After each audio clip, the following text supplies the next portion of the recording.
Hello, I'm Anushka, mum to my 14-month-old son, and today I will be discussing a few of his favorite animal books that he's reading at the moment. Well, I'm reading to him or looking at pictures with him. So we have Big Cats, this amazing book about tigers, lions, pumas, jaguars, snow leopards, clouded leopards, lots of different animals. They've got amazing, beautiful, realistic pictures, very Montessori,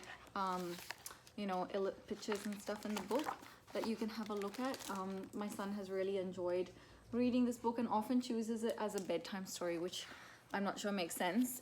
He also likes sticking his tongue out when he looks at these big cats sticking their tongues out. They also have a little baby, oh, this is adorable, these baby cheetah cubs here, which is really cute with the mama cheetah. And it's been fun learning so much about cheetahs and different animals in their habitat, and for him as well as for us. Like pumas hunt many different animals, from tiny mice to large deer such as elk. Not something I would have realized at all. I would have thought a tiny mouse is not really much bang for buck for a big animal like a puma. But anyway, it's been a really fun book. So one thing that I didn't really understand until I read this was the difference between a leopard and a cheetah, something that I've always been confused about. But yeah, really fun read for a little 14-month-old as well as an older child. So we have Big Cats, then we have Ocean Animals, which he has loved because there's big pictures of hammerhead sharks in there. We recently went to the Orlando Science Center where he saw a hammerhead shark, and I had dressed him in his shark t-shirt, which has a little head that opens up and the shark teeth. So he was very excited about wearing his shark t-shirt and shark shorts, and he saw a hammerhead shark. And here we have lots of different pictures of coral, fish, whales, beluga whales, nurse sharks like hammerhead sharks, and so many different types of sharks that I didn't even know existed. Then they've got huge double spread pictures of sea turtles and walruses, penguins. Like, look at this beautiful realistic pictures in here. It is in fact a what's it called, I thought it was National Geographic, but maybe not.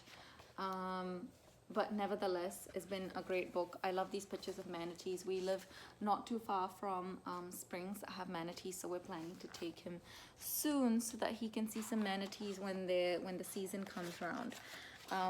If anyone lives near the Georgia Atlanta Aquarium, they have some amazing beluga whales there. Highly recommend taking your kids there and taking some books along, not necessarily this one, but books that have pictures of the animals they're seeing, so then they can actually make sense of it when they get home, and when they have the book there with them and they look at the sea creatures or animals, and they're able to refer to it later. There was also another amazing picture that I had seen in here that I just wanted to share. Yeah, so these ones are sharks, just absolutely amazing. Like looking at the light coming through the water and just imagining what it would be like being underwater, with these majestic animals, and dispelling some of the fear as well around sharks, and understanding which ones are actually dangerous, and there's a lot of beautiful sharks that people go swimming with. Some bizarre creatures in the deep. I had no idea that an anglerfish actually looked like this, a deep sea anglerfish. My son has a cutesy cloth book that has an anglerfish in there, and I thought it was just a cartoon scary version, but this is just, it actually does look scary in real life. Yes, there we have an anglerfish. There's hatchet fish, barrel eye fish. Then these are some weird like gulper eels. Like, look at that. So some fun things for the parents to learn as well as you read this book or look at the pictures with your child. Next we have Eric Carle's Animals. So this was a bit too advanced in terms of the text for my child. He is 14 months, so as we went through it, we mainly looked at the pictures of the different animals. Like they've got some great illustrations of different types of birds. He's really into birds at the moment. Also of, you know, animals in their habitat, like squirrels, flying squirrels jumping from the trees. Then we have a cardinal, I think, over here. Well, it just says a bird's nest, but it has different poems that go with each of the images, and while they are beautiful, they are quite beyond my child. So I would recommend just using this book to look at illustrations of things and look at different animals like they may not have seen before, like a platypus, for example. But don't worry too much about the text. And obviously, if your child likes, you know, The Very Hungry Caterpillar and other books like that, they'll recognize the style of illustrations from that book and be able to kind of that might appeal to them. Then we have a rainforest. So if I'm not mistaken, this has a picture of a gibbooty, or I think that's how you say it, which, oh, here we are. So there's capybaras in here and different animals from the rainforest. So in the Orlando Science Center, they actually have a rainforest, like a big enclosed space that you walk through in the same enclosure with gibbooty and a tree sloth. What else? The three-toed tree sloth. That was a bit of a tongue twister. There's some birds and fish in there. There's an anteater. It's amazing. So this has lots of different animals in this book. Like they've got, what is this? The jaguar. Big pictures and illustrations for the little ones, and animals that, you know, they probably know from other books, like a proboscis monkey.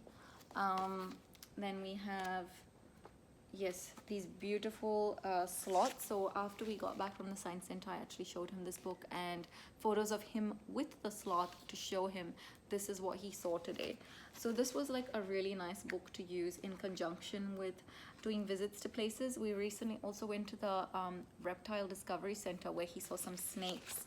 So I will discuss that in a second, but basically we had looked at snakes and done like what's it called, Play-Doh, made Play-Doh snakes and their eggs.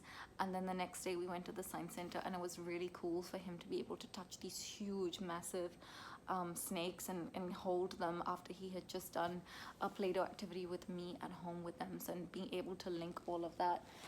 So I'm really looking forward to reading this book to him again now that he's just been to the Reptile Discovery Center and seen some alligators and snakes up close. So this was really fun. Then we have monkeys. This book here that has lots of different types of monkeys. We have, you know, proboscis monkeys, these beautiful proboscis monkeys here. Then there's spider monkeys, monkeys grooming. He likes me to scratch his head while we read this page about the monkeys grooming, eating flowers.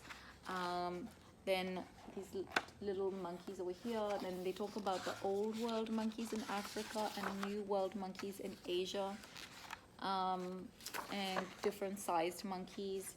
And yeah, it's a really cool book with very beautiful photographs of monkeys around the world.